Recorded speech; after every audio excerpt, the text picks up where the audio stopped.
తండ్రి, పరిశుద్ధులైన మా దేవా, మీకు వందనాలు స్తోత్రాలు చెల్లిస్తూ ఉన్నాం. ప్రతిరోజు కూడా మీరు మమ్మల్ని ప్రేమించి మాకు ఇస్తున్నటువంటి ఆయన కృపావరములుగా ఉన్నందుకై మీకు స్తోత్రాలు చెల్లిస్తూ ఉన్నాం.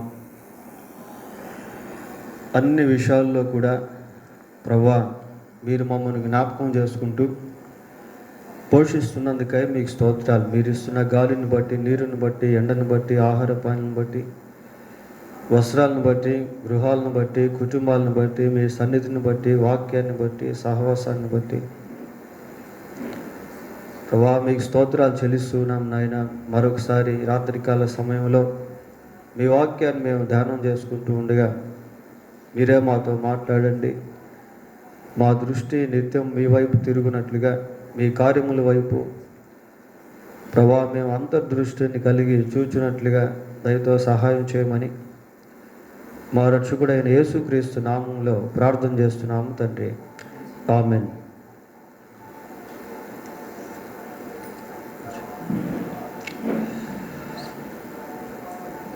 ప్రియులారా, ఈ రాత్రి మనం ఒక ప్రత్యేకమైన విషయాన్ని ధ్యానం చేయబోతూ ఉన్నాం.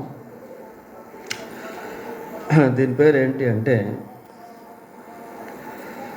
పర్స్పెక్టివ్ అనేటువంటి మాట. తెలుగులో చూచే విధానము అని అర్థం. చూచే విధానము. మనం దేన్నైతే ఏ ఉద్దేశంతో చూస్తామో అది ఆ విధంగా మనకు అర్థమవుతుంది. కాబట్టి పర్స్పెక్టివ్ అనేటువంటిది చాలా ప్రాముఖ్యమైనది. ప్రియులారా, మరి ముఖ్యంగా యేసుక్రీస్తునందు విశ్వాసం ఉంచినటువంటి వారికి ఇది చాలా ప్రాముఖ్యమైనటువంటి విషయం. సెక్యులర్గా మనం ఆలోచన చేసినప్పుడు హాస్పిటల్లో ఒక డాక్టర్ ఉన్నాడు అనుకోండి. అప్పుడే కొద్దిమంది హాస్పిటల్కి వస్తూ ఉంటే ఆ డాక్టరు నర్సును చూసి అంటాడు, అదిగో పేషెంట్లు వస్తున్నారు అంటాడు. ఒక స్కూల్లో ప్రిన్సిపల్ ఉంటే ఆ స్కూల్కి ఎవరైనా కొత్త వాళ్ళు వస్తున్నప్పుడు ప్రిన్సిపల్ ఏమంటాడు అడ్మిషన్స్ వస్తున్నాయి అని అంటాడు. అంటే వాళ్ళ దృష్టిలో మనుషులు అడ్మిషన్స్ అన్నమాట. అలాగే లాయర్ దగ్గరికి ఎవరైనా వస్తున్నారనుకోండి, లాయర్ వాళ్ళని చూసి గుమాస్తాతో అంటాడు, క్లయింట్స్ వస్తున్నారు అంటాడు. అంటే వాళ్ళు చూసేటువంటి విధానం అట్లాంటిది.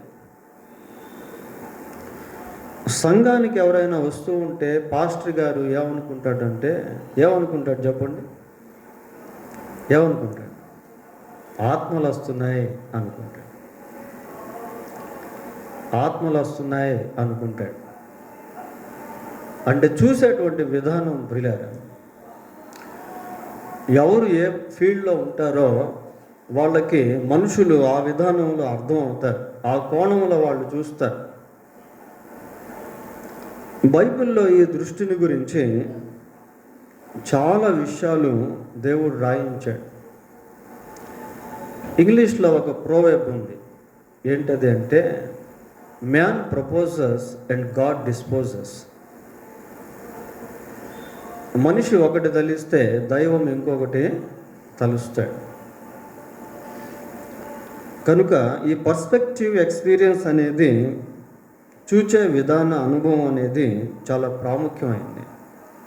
మార్కు సువార్త 13వ అధ్యాయము 1వ వచనం చదవండి.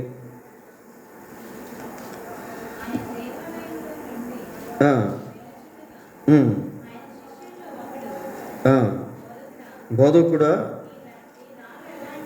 ఈ రాళ్ళు ఎలాంటివో, ఈ కట్టడములు ఎలాంటివో చూడమని ఆయనతో అనేను.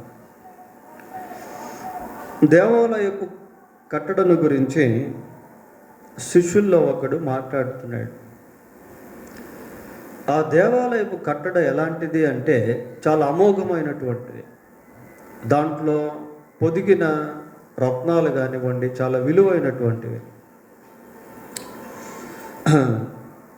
అటువంటి కట్టడను చూపిస్తూ ఈ దేవాలయం ఎలాంటిదో, ఈ రాళ్ళు ఎలాంటివో చూడు చూడు ప్రభువా అని అంటున్నాడు.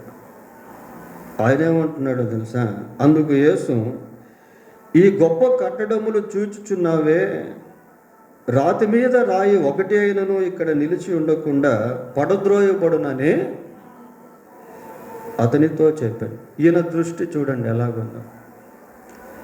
ఆ శిష్యుల యొక్క దృష్టిలో కట్టబడి ఉన్నటువంటి దేవాలయం గురించి మాట్లాడుతూ ఉంటే, పడగొట్టబడినటువంటి దేవాలయం గురించి యేసు ప్రభు మాట్లాడుతూ ఉన్నాడు. పర్స్పెక్టివ్ అంటారు దాన్ని ప్రియులారా. మనం ఒక్కసారి లోకాన్ని గమనిస్తే లోకంలో రకరకాల వింతలు విడ్డూరాలు. తాజ్మహల్కి వెళ్తే అదొక వింత, నయాగరా జలపాతాలకు వెళ్ళామనుకోండి అదొక వింత, దుబాయ్లో కొన్ని ప్రత్యేకమైనటువంటి ప్రదేశాలు చూడదగిన ప్రదేశాలుగా ఉంటాయి. ఇలాగ లోకాన్ని మనం గమనించినప్పుడు రకరకాల వింతలు విడ్డూరాలు కట్టడలు నిర్మాణాలు మనకు కనిపిస్తాయి. కానీ ప్రభువు వాటిని ఏ విధంగా చూస్తాడు అంటే, మనం చూసినట్టు చూడడు ప్రియులారా. ఆయన దృష్టి వేరు. ఇక్కడ శిష్యుడు అంటున్నాడు, బోధకుడా, ఇదిగో ఈ రాళ్ళు ఎలాంటివో, ఈ కట్టడలు ఎలాంటివో ఒకసారి చూడు అని అంటే, ప్రభు అంటున్నాడు, ఈ గొప్ప కట్టడాలను మీరు చూస్తున్నారు కదా, రాతి మీద రాయి ఒకటైనా కూడా నిలువని దినాలు రాబోతున్నాయి. పేతురు రాసిన 2వ పత్రిక 3వ అధ్యాయము 10వ వచనం. అయితే ప్రభువు దినము దొంగ వచ్చినట్లు వచ్చును, ఆ దినమున ఆకాశమును పంచభూతములు మిక్కుటమైన వేండ్రముతో లయమైపోవును, భూమియు దాని మీదనున్న కృత్యములను కాలిపోవును. బైబిల్ భూమిని గురించి చెప్తున్న నగ్న సత్యము ప్రియులారా. ఈరోజు ప్రపంచంలో కనిపించే సౌందర్యం అంతా కూడా ఒకరోజు అగ్నికి ఆహుతి కాబోతూ ఉంది. ప్రజలు లోకాన్ని చూస్తున్నారు, ప్రభువు లోకం యొక్క అంతాన్ని చూస్తూ ఉన్నాడు ప్రియులారా. మనిషి యొక్క దృష్టి ఎప్పుడు కూడా భౌతిక సంబంధమైన వాటిపైనే ఉంటుంది. అందుకే ఆ విధానంలోనే ఆలోచిస్తాడు, ఆ విధానంలోనే మాట్లాడతాడు, ఆ విధానంలోనే పొందుకునేదానికి ప్రయాసపడతాడు. విశ్వాసులైనటువంటి వారి జీవితాల్లో దృష్టి చాలా ప్రాముఖ్యమైనది ప్రియులారా. చూడండి, హెబ్రీలకు రాసిన పత్రిక 11వ అధ్యాయము 9వ వచనాన్ని చదువుకుందాం. విశ్వాసమును బట్టి అతడును అతనితో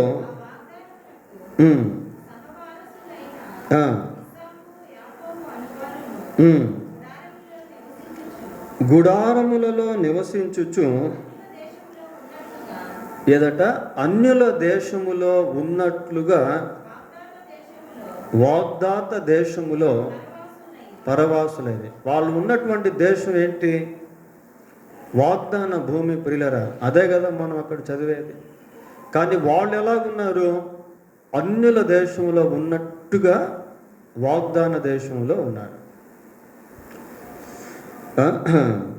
సొంత ఇంట్లో ఉండి బాడిగింట్లో ఉన్నాం అనుకుంటామా? అనుకోం కదా. వాళ్ళ దేశం వాగ్దాన దేశం, వాళ్ళదే అదే.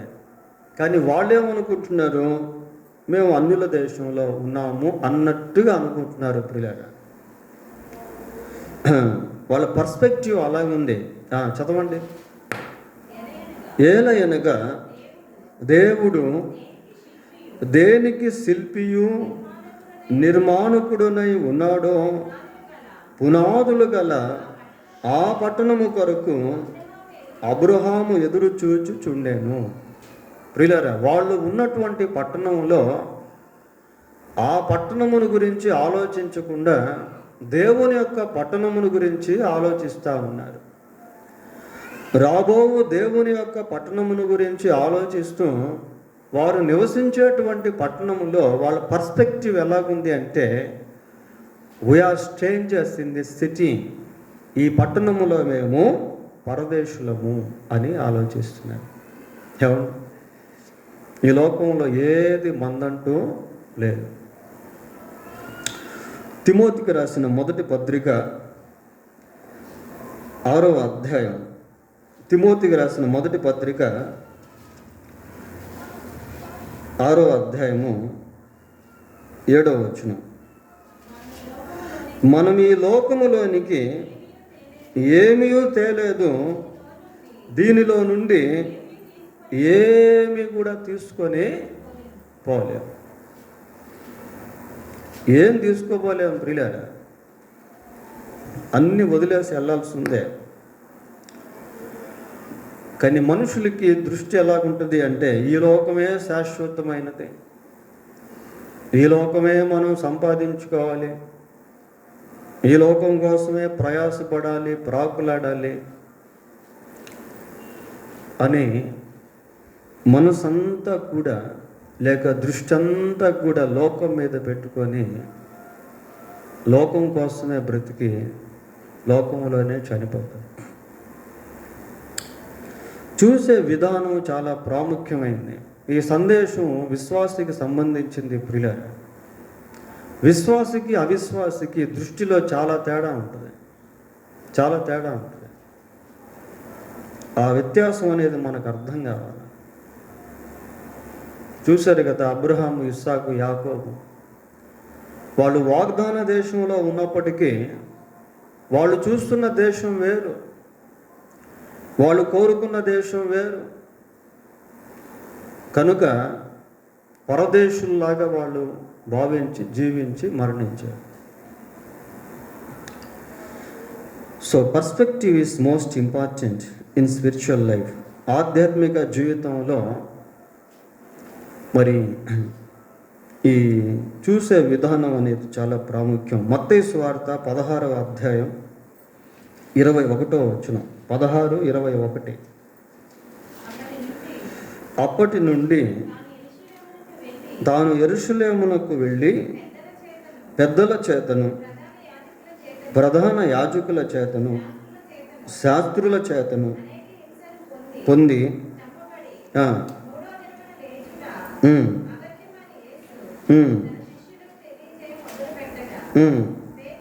పేతురు ఆయన చేయి పట్టుకొని, ప్రభువా, అది నీకు దూరమగును గాక. యేసు ప్రభు ఇక్కడ తన సిలువ మరణమును గురించి మాట్లాడుతున్నాడు ప్రియులారా. ఏ విధంగా మనుషులు ఆయన్ని పట్టుకుంటారో, హింసిస్తారో, చంపేస్తారో, సిలువ వేస్తారో, ఆ తర్వాత ఆయన ఏ విధంగా లేస్తాడో, ఇవన్నీ శిష్యులతో పంచుకుంటూ ఉంటే పేతురు ఏమంటున్నాడు, అవన్నీ అది నీకు దూరమగునుగాక అన్నాడు. అప్పుడు యేసయ్య ఏమన్నాడు, అయితే ఆయన పేతురు వైపు తిరిగి, సాతానా, నా వెనుకకు పొమ్ము, నీవు నాకు అభ్యంతర కారణమై ఉన్నావు, నీవు మనుషుల సంగతులనే తలంచుచున్నావు కానీ దేవుని సంగతులను తలంపక ఉన్నావు. మనుషుల సంగతులు తలుస్తా ఉన్నావు. మనుష్య కోణంలో యేసుక్రీస్తును చూసి పేతురు, అది నీకు దూరమగును గాక అంటున్నాడు. దైవ కోణంలో చూస్తే యేసుక్రీస్తు సిలువలో మరణించుట అనేది పేతురుకు ఆశీర్వాదం ప్రియులారా. అది అవసరం కూడా, అది అవసరం కూడా. కానీ పేతురు దృష్టి ఎలాగుంది అంటే, దైవిక సంబంధంగా కాకుండా మనుష్య సంబంధంగా కనిపిస్తాం. యేసు ప్రభు ఒకటి చూస్తూ ఉంటే పేతురు ఇంకొకటి చూస్తూ ఉన్నాడు. సంఘటన ఒకటే కానీ చూసే విధానం వేరు. చూసే విధానం వేరు ప్రియులారా. యేసు ప్రభు దేవాలయంలో ఉండి అన్నాడు, ఈ దేవాలయాన్ని పడగొట్టండి, 3 రోజుల్లో దీన్ని తిరిగి లేపుతాను అన్నాడు. ఆయన ఉద్దేశం వేరు, ఆయన చూసిన విధానం వేరు. అయితే ప్రజలు అన్నారు, ఈ దేవాలయం ఇన్ని సంవత్సరాలు కట్టారు, దీన్ని పడగొట్టి 3 రోజుల్లో నీవు లేపుతావా? When Jesus is thinking about spiritual things, people are thinking about earthly things. ప్రభువు ఆత్మ సంబంధంగా ఆలోచిస్తూ ఉంటే ప్రజలు భౌతిక సంబంధంగా ఆలోచిస్తూ ఉన్నారు. అందుకే ఆ రోజుల్లో ఈ రోజుల్లో కూడా యేసు ప్రభు మనుషులకు అర్థం కావట్లేదు ప్రియులారా, అర్థం కావట్లేదు. కొరింథీయులకు రాసిన 2వ పత్రిక 5వ అధ్యాయము 16వ వచనం ఒకసారి చదువుదాం.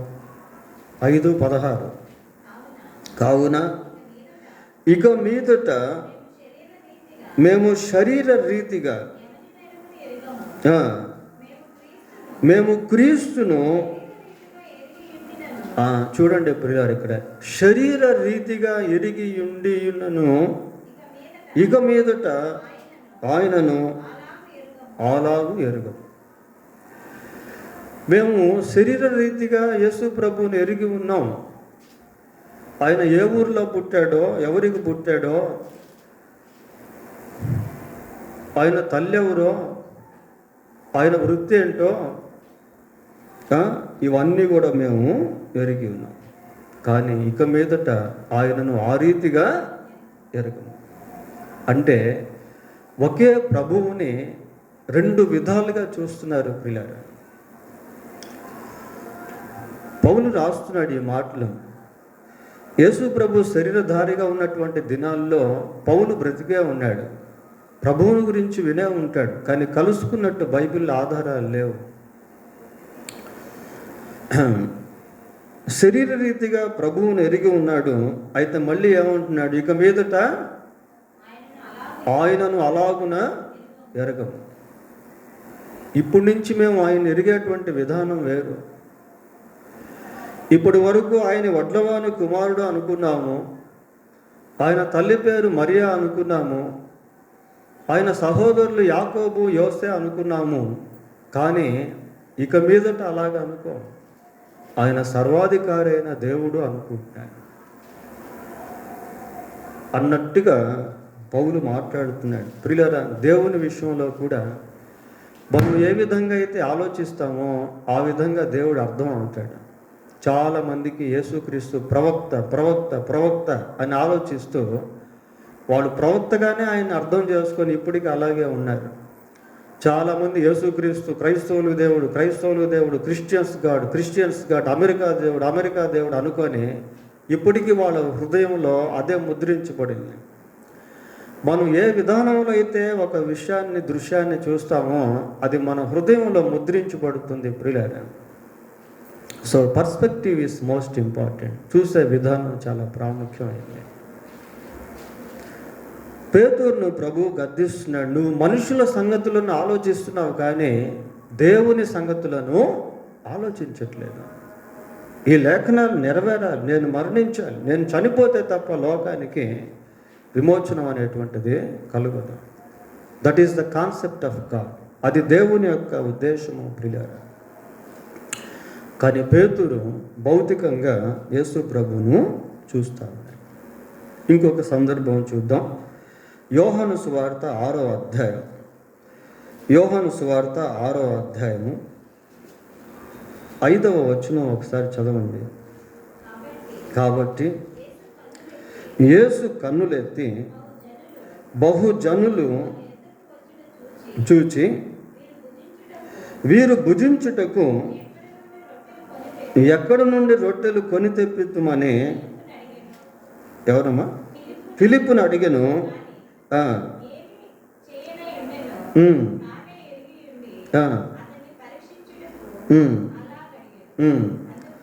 ఫిలిప్పు వారిలో ప్రతివాడును కొంచెం కొంచెం పుచ్చుకొనుటకైనను 200 దేనారముల రొట్టెలు చాలవని ఆయనతో ఇక్కడ ఎస్టిమేషన్ వేస్తున్నాడు అంత ఫిలిప్పు ప్రియులారా. యేసు ప్రభు జన సమూహాన్ని చూశాడు, అదే సమయంలో ఫిలిప్పు కూడా జన సమూహాన్ని చూశాడు. చూసినప్పుడు వారికి ఆహారం గురించి ఇద్దరు ఆలోచన చేశారు. కానీ ప్రభు యొక్క ఆలోచన వేరు, ఫిలిప్పు యొక్క ఆలోచన వేరు. తాను ఏం చేయబోతున్నాడో అనే ఆలోచన ప్రభు ఎరిగి ఉంటే ఫిలిప్పు భౌతికంగా ఆలోచిస్తున్నాడు. ఎంతమంది ఉన్నారు ఇక్కడ అని ఆలోచిస్తున్నాడు ప్రియులారా. తర్వాత చదవండి.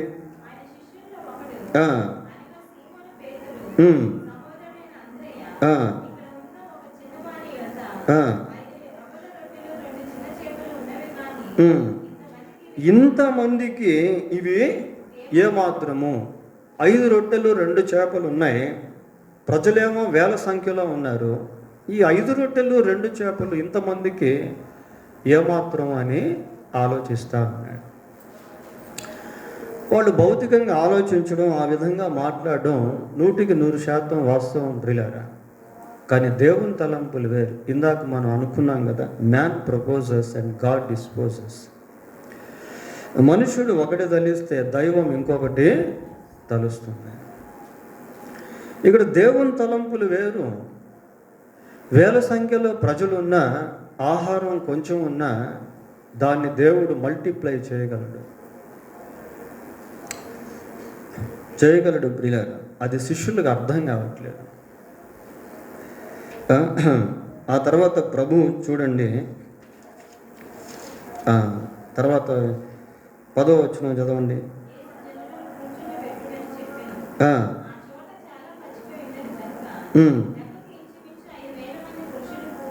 ఒక్కసారి దీన్ని మనం ఆలోచిస్తే ప్రాక్టికల్గా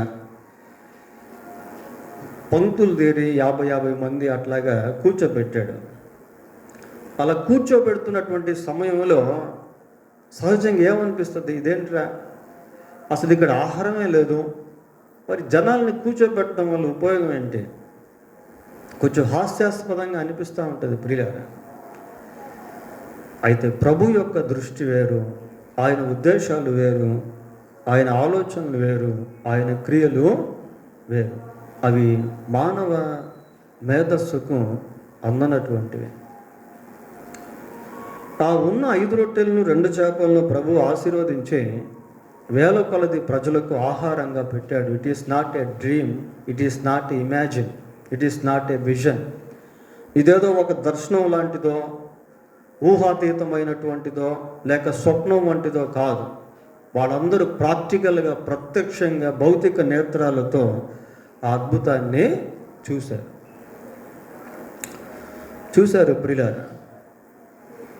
కానానులో విందు జరుగుతూ ఉంది, పెళ్లి విందు, ద్రాక్షారసం అయిపోయింది. ఏం చేయాలో అర్థం కావట్లేదు ప్రియులారా. వాళ్ళు భౌతికంగా ఆలోచిస్తున్నారు, భౌతికంగా చూస్తూ ఉన్నారు. కానీ ప్రభువు అన్నాడు, అదిగో అక్కడ 6 రాతి బాణలు ఉన్నాయి కదా, ఆ 6 రాతి బాణలు నీళ్లతో నింపండి. వాళ్ళు నీళ్లతో నింపుతున్నప్పుడు వాళ్ళ దృష్టి ఎలాగుంటుందంటే, అరే మనం నింపుతున్నది నీళ్ళే కదా అనుకుంటారు. ప్రభు ఇప్పుడు ముంచి ప్రధాని వద్దకు తీసుకుని వెళ్ళండి అంటున్నాడు. వాళ్ళేమో నీళ్లను నీళ్ళగా చూస్తున్నాడు, ప్రభు నీళ్లను ద్రాక్షారసంగా చూస్తూ ఉన్నాడు. చూడండి ఇప్పుడు మనిషి యొక్క చూపుకి దేవుని యొక్క చూపుకి చాలా తేడా ఉంటుంది. చూచే విధానం చాలా ప్రాముఖ్యమైంది. అరణ్యంలో ఇశ్రాయేల్ ప్రజలు ఉన్నారు, ఆహారం లేదు, అల్లాడిపోతున్నారు ప్రియులారా. అరణ్యంలో ఆహారం ఏ విధంగా సంపాదించుకోగలరు? అటువంటి సమయంలో దేవుడు వారిపై మన్నాను కురిపించాడు. సారెపతు ఊరిలో ఉన్నటువంటి విధవరాల దగ్గర కొంచెం పిండి, కొంచెం బుడ్డిలో నూనె ఉంది, అంతకుమించి ఇంకేం లేదు. వాళ్ళు వాడుకుంటూ ఉంటే మళ్ళీ వస్తానే ఉంది. దేవుని కార్యాలు అలా ఉంటాయి. కొన్నిసార్లు మనకు అర్థం కావు, ఈ ఫీజులు ఎలా కట్టాలి, ఈ కుటుంబాన్ని ఏ విధంగా మెయింటైన్ చేయాలి, ఈ అప్పులు ఎలా తీర్చుకోవాలి. అలాగే మనం ఆలోచిస్తూ ఉంటాం ప్రియులారా. కానీ దేవుని వైపు మనం చూచి, దేవుని దృష్టితో మనం చూడగలిగితే దేవుడు ఏదో ఒక విధంగా తప్పకుండా సహాయము చేస్తాడు. అట్టి విశ్వాసపు దృష్టి, విశ్వాసపు నేత్రాలు విశ్వాసికి చాలా అవసరం. చాలా అవసరం ప్రియులారా. ఫిలిప్ అంటున్నాడు, ఇంతమందికి ఆహారం ఏ పాటిది, ఎలా సరిపోతుంది? అందరే అంటున్నాడు, ఎలా సరిపోతుంది? అది ఎలా సరిపోతుందో మనకు తెలియదు, కానీ ఎలా సరిపోవాలనేది ప్రభువు చూసుకుంటాడు ప్రియులారా. ఆయన దృష్టి వేరు, మన దృష్టి వేరు. విశ్వాస జీవితంలో కొన్నిసార్లు కొన్ని పరీక్షల గుండా వెళ్ళాల్సి వస్తుంది. ఆ పరీక్షల్లో మనం ఏం చేయాలో మనకు అర్థం కాదు, కానీ ఏం చేయాలనే దేవుడు ముందుగానే నిర్ణయించుంటాడు ప్రియులారా. దేవుడు తను ప్రేమించే వారికి మేలు కలుగుటకై సమస్తము సమకూర్చి జరిగించుచున్నాడు. So if we have the sight of God, we can see like God, we can see the things like God. మనం దేవుని దృష్టిని కలిగి ఉంటే దేవుడు చూచినట్టుగా ఆ విషయాలను మనం చూడగలిగే వారంగా ఉంటాం. So perspective is most important in believers life. విశ్వాస జీవితంలో దృష్టి అనేటువంటిది చాలా ప్రాముఖ్యమైనది. లూకాసు వార్త 8వ అధ్యాయం 52వ వచనం. లూకాసు వార్త 8వ అధ్యాయం 52వ వచనం. అందరూ ఆమె నిమిత్తమై ఏడ్చుచు రొమ్ము కొట్టుకొని చుండగా ఆయన వారితో, ఏడవవద్దు, ఆమె నిద్రించుచున్నదే కానీ చనిపోలేదని చెప్పెను. ఆమె చనిపోయినని వారు ఎరిగి ఆయనను అపహసించిరి. యాయిరు కుమార్తె గురించి చదువుతున్నాం ప్రియులారా. యేసు ప్రభు యాయిరు ఇంటికి వచ్చేసరికి అమ్మాయి చనిపోయింది. ప్రజలు గుండెలు బాదుకుంటా ఉన్నారు, ఏడుస్తూ ఉన్నారు, విలపిస్తూ ఉన్నారు. చాలా దుఃఖ సముద్రంలో వాళ్ళు మునిగి ఉన్నారు. ప్రభు ఆ సమయంలో అక్కడికి వచ్చాడు. వచ్చి వాళ్ళతో మాట్లాడుతూ అంటున్నాడు, ఏమంటున్నాడంటే, ఏడవవద్దు, ఆమె నిద్రించుచున్నదే కానీ చనిపోలేదు. ఆమె చనిపోయినని వారు ఎరిగి ఆయనను అపహసించారు. ఆమె చనిపోయింది వాస్తవం ప్రియులారా, కానీ ప్రభు అక్కడ ఏం మాట్లాడుతున్నాడు అంటే ఆమె నిద్రించుచున్నదని మాట్లాడుతున్నాడు. ఆమె నిద్రించుచున్నదే కానీ చనిపోలేదు. మనిషి ఒకటి తలిస్తే దేవుడు ఇంకొకటి తలుస్తాడు ప్రియులారా. వాళ్ళేమో శవాన్ని చూస్తున్నారు, ఆ శవంలో ప్రభు జీవాన్ని చూస్తూ ఉన్నాడు. ఎందుకు అంటే పునరుద్ధానము జీవము ఆయనే ప్రియులారా. అక్కడ ఎలాగైతే 5 రొట్టెలను 2 చేపలను ఆశీర్వదించి ప్రజలకు అందించాలి అనుకున్నాడో, ఇక్కడ కూడా యేసు ప్రభు ముందుగానే తాను చేయబోయేటువంటి కార్యాన్ని చూస్తూ ఆ విధంగా మాట్లాడుతున్నాడు. దేవుని కార్యాలు మనకు అర్థం కావు ప్రియులారా. కొన్నిసార్లు మనం వెళ్తున్న కన్నీటి ప్రవాహం ఏ విధంగా ఆయన అదుపు చేస్తాడో మనకు తెలియదు. మన దుఃఖాన్ని ఏ విధంగా తీసేస్తాడో మనకు తెలియదు. మన వ్యాధికి ఏ విధంగా స్వస్థత ఇస్తాడో మనకు తెలియదు. నేను అంతకుముందు రోజుల్లో ఇక్కడికి వచ్చిన కొత్తల్లో నాకు బ్యాక్ పెయిన్ ఉండేది. చాలా తీవ్రంగా బాధపడేవాడిని. ప్రార్థన చేసుకునేదానికి మందిరానికి వచ్చి ఎట్ట ప్రార్థన చేసుకునేవాడిని అంటే, ఈ పిల్లర్స్ దగ్గర నిలబడి ఆ పిల్లర్స్కి నా వీపుని ఆనిచ్చి ప్రార్థన చేసుకునేవాడిని. అంత భయంకరమైనటువంటి పెయిన్ అది. పిల్లర్స్కి వీపుతో బాగా సపోర్ట్ చేసి ప్రార్థన చేసుకుంటూ ఉంటే కొంచెం ఉపశమనం లాగా ఉండేది. ఆ తర్వాత ఆ బ్యాక్ పెయిన్ ఎట్టపోయిందో తెలియదు. దేవుడు నాకు స్వస్థత ఇచ్చాడు. We can't imagine in what way God heal us. ఏ విధానంలో దేవుడు మనల్ని స్వస్థపరుస్తాడో మనకు తెలియదు ప్రియులారా. మా అమ్మకి కాలు పైన ఒక కురుపులాగా వచ్చి అది బాగా పెద్దదైపోయింది. డాక్టర్ గారి దగ్గరికి వెళ్తే ఆయన అన్నాడు, ట్రీట్మెంట్ చేసి తర్వాత అన్నాడు, అమ్మ నువ్వు అదేంటి ధ్యానం చేసుకుంటే యోగా చేసుకో తగ్గిపోద్ది అని చెప్పాడు పిల్లారా. మా అమ్మ ప్రార్థనే చేసుకుంది, మందులు వాడడం మానేసిన తర్వాత దేవుడు స్వస్థపరిచాడు. ఇలా ఎన్నో అద్భుతాలు ఆశ్చర్యాలు మా జీవితాల్లో మేము అనుభవించాం. చూడండి, దేవుడు ఏ విధంగా కార్యం చేస్తాడో మనకు తెలియదు ప్రియులారు. ఏ విధంగా మన కన్నీటిని తుడుస్తాడో మనకు తెలియదు. ఆ మరణాన్ని ఏ విధంగా జీవంగా మారుస్తాడో మనకు తెలియదు. కానీ ప్రభువు చెప్తే విశ్వాసిగా దాన్ని మనము నమ్మాలి. వాళ్ళు నమ్మకుండా ఏం చేస్తున్నారు? ఆయన్ని అపహాస్యం చేస్తూ ఉన్నారు. అటు అపహాస్యం చేసినటువంటి వారందరినీ కూడా తీసి పక్కన పెట్టాడు. ప్రియులారా, మీరు బయట ఉండండి అని చెప్పాడు. ఇక్కడ మనకు ఒక మంచి ఊరట ఏంటి అంటే, పరిస్థితి ఎలాంటిదైనా, అది మరణమైనా, దాన్ని మార్చగలిగిన శక్తి మన యేసు ప్రభువుకి ఉంది. ప్రియులారా, మనం సేవించేటువంటి దేవుడు ఎటువంటి పరిస్థితినైనా కూడా మార్చగలిగినటువంటి సమర్థుడు. విశ్వాసిగా మనం దాన్ని గుర్తుపెట్టుకోవాలి ప్రియులారా. చాలా ఆశ్చర్యంగా ఉంటాయి దేవుని కార్యాలు. అవి మనం అనుభవిస్తున్నప్పుడే అర్థం అవుతాయి.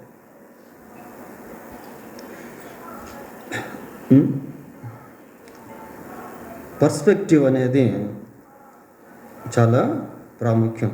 యోహాను సువార్త 4వ అధ్యాయం 35వ వచనం చూడండి. ఇంకా 4 నెలలు అయిన తర్వాత కోతకాలం వచ్చునని మీరు చెప్పుదురు కదా, ఇదిగో మీ కన్నులెత్తి పొలములను చూడండి, అవి ఇప్పుడే తెల్లబారి కోతకు వచ్చి ఉన్నవని మీతో చెప్పుచున్నాను. ఏంటా కోత? ఏ కోత గురించి యేసుప్రభు ఇక్కడ అంటున్నాడు? ఆత్మల పంటను గురించి మాట్లాడుతున్నాడు. నేను ఇందాక చెప్పాను కదా, సంఘానికి ఎవరైనా వస్తూ ఉంటే విశ్వాసులకు కానీ సేవకులకు కానీ ఏమనిపిస్తుందంటే, అదిగో కొన్ని ఆత్మలు వస్తున్నాయి అనుకుంటాం. మనం చూసే దృష్టి విధానం వ్యత్యాసం ప్రియులారా. సమరయ ప్రాంతంలో పంటలు పండుతూ ఉన్నాయి. 4 నెలలకి పంట కోతకు వచ్చి చేతికి వస్తుంది ప్రియులారా. అయితే ప్రభు అంటున్నాడు, మీ కన్నులెత్తి పొలములను చూడండి. ఈయన మాట్లాడుతున్న పొలం వేరు, ఈయన ఎత్తమంటున్న కన్నులు వేరు. ఆ దృష్టి చాలా ఇంపార్టెంట్. పర్స్పెక్టివ్ అన్నాం కదా. దేన్ని చూడాలి అంటే కనిపించని ఆత్మలను కనిపించే శరీరాల్లో చూడడం ప్రియులారా. How can it is possible for us to see the unseen spirits? కనిపించిన ఆత్మలను మనం ఏ విధంగా చూడగలము? దేవుని దృష్టితో చూస్తే ఆత్మల విలువ మనకు అర్థమవుతుంది. మధ్యాహ్నం ఒక అమ్మాయిని తీసుకొచ్చారు ఇంటికి. అమ్మాయికి దయ్యం పట్టిందట ప్రియులారా. తీసుకొస్తే కొంచెం దేవుని వాక్యం చెప్పి ప్రార్థన చేసి బైబిల్ ఇచ్చి పంపించాం. అమ్మాయిలో విశ్వాసం వచ్చింది. ప్రియులారా, we must see the unseen spirit in human beings. మనుషుల్లో కనిపించిన ఆత్మలను మనం చూడాలి. ఆ సమరయ ప్రాంతంలో ఆత్మల పంటను ప్రభువు చూస్తూ ఉన్నాడు. అందుకే చూడండి, ప్రభువు అక్కడ ఉన్న ఆ 2-3 రోజుల్లోనే చాలామంది ఆయన నమ్ముకున్నారు. ఆ సమరయ స్త్రీ సాక్ష్యం చెప్తే చాలామంది సమరయులు యేసు ప్రభునందు విశ్వాసం ఉంచారు. ఒక 2-3 రోజులు ప్రభు అక్కడ ఉండేసరికి ఇంకా చాలామంది సమరయులు యేసు ప్రభునందు విశ్వాసం ఉంచి వాళ్ళు ఏమని స్టేట్మెంట్ ఇచ్చారు అంటే, ఈయన నిజముగా లోక రక్షకుడని తెలుసుకొని మేము నమ్ముతా ఉన్నాము అని ఒక మంచి స్టేట్మెంట్ ఇచ్చారు. అంటే వాళ్ళంతా కూడా దేవుని నమ్ముకున్నారు ప్రియులారా, విశ్వసించారు, విశ్వాసులయ్యారు. కాబట్టి ప్రభు శరీరధారిగా ఉన్నటువంటి దినాల్లో ఆయన దృష్టి చాలా ప్రత్యేకమైనది. ఆయన చూసే విధానం ఒక ప్రత్యేకమైనది ప్రియులారా. మార్కు సువార్త 9వ అధ్యాయం, మత్తయి సువార్త 9వ అధ్యాయం 35వ వచనం చూడండి. 9:35. యేసువారి సమాజ మందిరములలో ఆ, ఉమ్, ఆ, ఆ, ఉమ్, ఆ. జన సమూహములను చూచి వారు కాపరి లేని గొర్రెల వలె విసికి చెదిరి ఉన్నందున వారి మీద కనికరపడి కోత విస్తారమే కానీ పనివారు కొద్దిగా ఉన్నారు కనుక తన కోతకు పనివారిని పంపమని చాలు. కోత విస్తారంగా ఉంది, పనివారు లేరు. అంటే ఇక్కడ ఆయన ఎవరిని చూస్తున్నారంటే పనివారిని చూస్తున్నాడు. ప్రియులారా, పనివారు లేరా? ఇందాకేమో కోత గురించి చూశాడు యోహాను సువార్త 4వ అధ్యాయంలో, అంటే విశ్వాసం గురించి. ఇక్కడ సేవకుల గురించి చూస్తూ ఉన్నాడు. కోత ఏమో విస్తారంగా ఉంది, పనివాళ్ళు కొద్దిగా ఉన్నారు. సేవకుల్ని చూసే దృష్టి కావాలి. సేవకుల్ని తయారు చేయాలి. ప్రియులారా,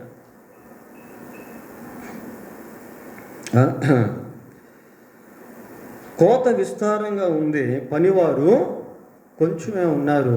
కాబట్టి ఏం చేయమంటున్నాడు?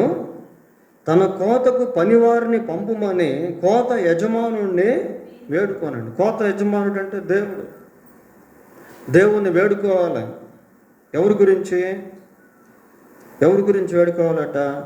పనివారి కోసం. ప్రియులారా, ప్రభువా ఇదిగో పంట విస్తారంగా ఉంది అనాస్పూర్లో, సేవకులు లేరు, సేవకులను దయచేయండి ప్రభువా, ప్రార్థనా పరులను దయచేయండి, సువార్థికులను దయచేయండి అని వేడుకోవాలి. 140 కోట్లకు పైన జనాభా ఉన్నారు మా దేశంలో. కోత ఏమో విస్తారంగా ఉంది, పనివాళ్ళు లేరయ్యా, పనివారిని లేవనెత్తి ప్రభువా అని ప్రార్థన చేయాలి. ప్రియ సేవకుల కొరకు ప్రార్థన చేయాలి. సేవకుల యొక్క అవసరతను మనం చూడటం. కోత విస్తారంగా ఉంది, పనివారు లేరు. కాబట్టి ఏమైపోతున్నారు? చెదిరిపోతున్నారు, స్కాటరింగ్ అయిపోతున్నారు. కాపరు లేని గొర్రెలు ఏమైపోతున్నాయి? చెదిరిపోతున్నాయి. ప్రియులారా, ఈ రోజుల్లో పరిస్థితి ఏంటంటే కాపరు ఉన్నా కూడా చెదిరిపోతున్నారు. ఇది ఇంకా విడ్డూరం. అనేది కాపరు లేక చెదిరిపోతూ ఉంటే కాపరు ఉండి చెదిరిపోతున్నారు. అది ఇంకా విడ్డూరం. ప్రియులారా, అట్లాంటి డేస్ ఇవి, అట్లాంటి దినాలు ఇవి. కనుక చూచే విధానం చాలా ప్రాముఖ్యమైనది. చివరిగా యోబు గ్రంథం 2వ అధ్యాయం, 9వ వచనం. అతని భార్య వచ్చి, నీవు ఇంకను యథార్థతను వదలకు ఉంటావా? దేవుని దూషించి మరణము. భార్య మాట్లాడుతుంది. పిల్లగా భార్య వచ్చి, నీవు ఇంకను యథార్థత వదలకు ఉండువా? దేవుని దూషించి మరణము కమ్ము.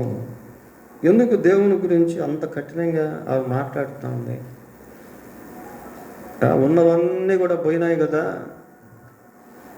ఉన్నవన్నీ కూడా వెళ్ళిపోయినాయి. పిల్లలు చూస్తే పిల్లలు చచ్చిపోయారు, ఆస్తులు చూస్తే ఆస్తులు పోయినాయి, శత్రువులు వచ్చి ఆ వాటిని దోచుకుని పోయారు, సుడిగాలు వచ్చి ఇలాగ జరిగింది అలాగ జరిగింది. ఇన్ని జరిగిన తర్వాత నీ ఆరోగ్యం కూడా పోయింది. నువ్వు ఇట్లాంటి స్థితిలో ఉన్నప్పటికీ ఇంకా దేవుణ్ణి యథార్థంగా ఉంటావా? దేవుణ్ణి దూషించి చచ్చిపో అంట. ఏమండి, అంతే కదా? ఏ భార్య అయినా భర్తని చచ్చిపో అని మాట్లాడుతుందా? అదే కదా ఉండే. దేవుణ్ణి దూషించి మరణంగా అంటుంది. ప్రియులారా, దేవుణ్ణి దూషించి మరణించు అంటుంది. ఆయన దృష్టి ఎలాగుందో చూద్దాం. కింద వచనం చదవండి. అందుకు అతడు, మూర్ఖురాలు మాట్లాడినట్లు నీవు మాట్లాడుచున్నావు. మనము దేవుని వలన మేలు అనుభవించుదుమా, కీడును అనుభవింపతగదా అని. ఈయన దృష్టి చూడండి ఎలా. ఆమె దృష్టికి ఈయన దృష్టికి చాలా తేడా ఉంది ప్రియులారా. ఆమెమో మూర్ఖురాలు మాట్లాడినట్టు మాట్లాడుతుంది, అవిశ్వాసి మాట్లాడుతున్నట్టు మాట్లాడుతుంది. విశ్వాసిగా యోబు మాట్లాడిన విధానంలో మాట్లాడుతున్నాడు. దేవుని నుండి మనం అంతా మేలు అనుభవించాలా, కీడు అనుభవింపదగదా? ఏమండి, పరిస్థితి కొంచెం ప్రతికూలంగా వస్తే దేవుణ్ణి విడిచిపెట్టేయడం, దేవుణ్ణి దూషించేయడం మనిషి యొక్క స్వభావం, వైఖరి ప్రియులారా. అన్నీ బాగున్నప్పుడు, అన్నీ సౌకర్యంగా ఉన్నప్పుడు, అనుకూలంగా ఉన్నప్పుడు, సౌఖ్యంగా ఉన్నప్పుడు ఆ దేవుడు ఎంత మంచివాడు, దేవుడే ఇచ్చాడు అనుకుంటాం. కొంచెం ఎక్కడైనా వ్యత్యాసం వచ్చి మన ప్రమేయం లేకుండా పోగొట్టుకుంటే అప్పుడేమో దేవుని విషయంలో ఆయాసం అనేది వచ్చేస్తుంది. అయితే perspective is most important in bitter circumstances. చేదైన స్థితిగతుల్లో ఈ చూచే విధానం చాలా ప్రాముఖ్యం ప్రియులారా. ఆలోచించే విధానం, చూసే విధానం ఏం చేస్తుంది అంటే మనల్ని దేవుని దగ్గర స్టాండ్ బై చేస్తుంది, నిలబెడుతుంది. దేవునికి అసాధ్యమైనది ఏదీ లేదు, దేవుని చేతిలో ఉండి దాటిపోయేటువంటిది ఏదీ లేదు, దేవుడు అదుపు చేయలేనిది ఏది కూడా లేదు. God can control even devil. సైతాన్ని కూడా దేవుడు అదుపు చేసేస్తాడు ప్రియులారా. పరిస్థితిని కూడా దేవుడు అదుపులో పెట్టుకుంటాడు, వాతావరణాన్ని దేవుడు అదుపులో పెట్టుకుంటాడు. God can control everything. సమస్తాన్ని దేవుడు అదుపులో పెట్టేసుకుంటాడు. యోబు యొక్క దృష్టి వ్యత్యాసంగా ఉంది. అన్నీ పోగొట్టుకుంటే యెహోవా ఇచ్చాను, యెహోవా తీసుకొని పోయాడు. ఇచ్చింది ఆయనే, తీసుకుంది ఆయనే అంటున్నాడు. నేనేమి సంపాదించుకోలేదు అని అర్థం ప్రియులారా. ఆయనే ఇచ్చాడు, ఆయనే తీసుకున్నాడు, ఆయన నామానికి స్తోత్రము కలుగును గాక. అటువంటి దృష్టిని కలిగి యోబు జీవించాడు. యోబు ఏమైనా అన్యాయం చేయబడ్డా, మోసగించబడ్డా, నష్టపోయాడా? పోయిన దానికంటే రెండంతలుగా యోబును దేవుడు మళ్ళీ ఆశీర్వదించాడు. ఇదే భూమి మీద, అదే జీవితంలో. పరలోకంలో కాదు ప్రియులారా, ఈ భూమి మీదే, ఒకే జీవితంలో. కాబట్టి దేవుడు ఏ విధంగా కార్యాలు చేస్తాడో మనకు తెలియదు. అయితే ఆత్మ సంబంధమైనటువంటి దృష్టితో దేవుని కార్యాలను ఆలోచించడం, చూడటం అనేది చాలా ప్రాముఖ్యం అన్న సత్యాన్ని ఈ వర్తమానంలో మనం విన్నాం. దేవుడు తన వాక్యాన్ని దీవించును గాక. ప్రార్థన.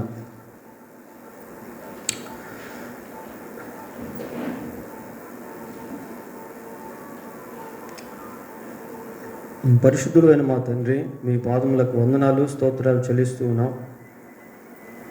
మీరు చూసే విధానంలో మేము కూడా పరిస్థితులను చూసేవారముగా ఉండటకు సహాయం చేయండి. మీరు చూసే విధానంలో లోకాన్ని మేము చూడగలుగుట కృప దయచేయండి.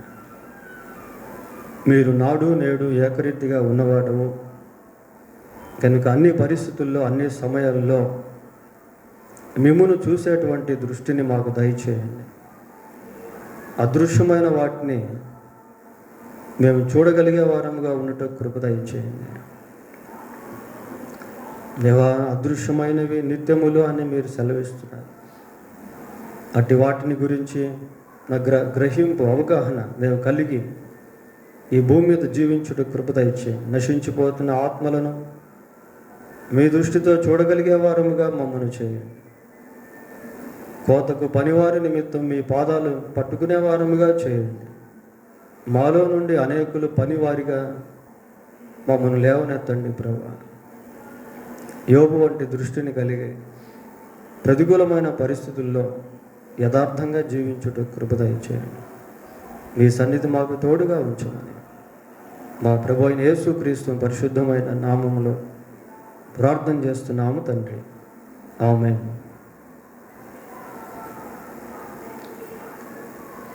ఇలా అందరూ లేచి నిలబడి ఒక పాట పాడుతుండగా, ఈరోజు ఆదివారం కనుక ఆఫరింగ్స్ తీయబడతాయి.